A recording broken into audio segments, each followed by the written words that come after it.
А перед началом этого ролика небольшая просьба к нашим зрителям подписаться на канал, поставить лайк. Ваша поддержка очень сильно помогает каналу развиваться и дает нам мотивацию каждый день выпускать ролики для вас с ответами на посягательство на нашу историю. Данный видеоролик не преследует цели задеть или оскорбить чьи-либо чувства. Ролик был создан исключительно в образовательных и познавательных целях. Берегите себя.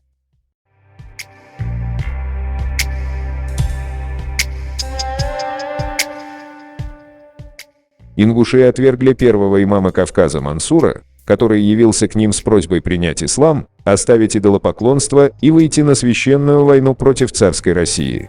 Но ингуши не были бы ингушами, если они тогда поддержали чеченцев и вместе с ними воевали бы за свою свободу.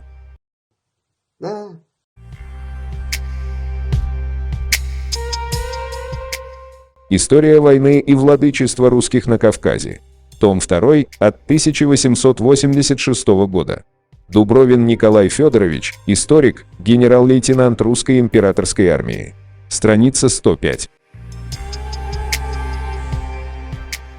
Вся Чечня беспрекословно подчинялась Мансуру, но он, недовольствуясь этим, простирал виды еще дальше.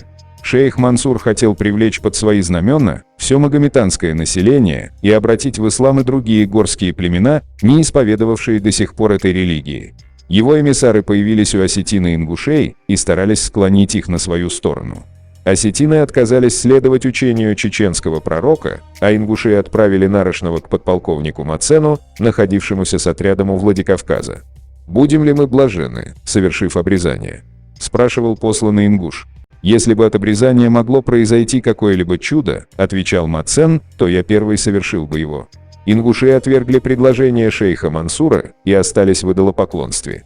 Несмотря на это, Мансур не терял надежды на успех.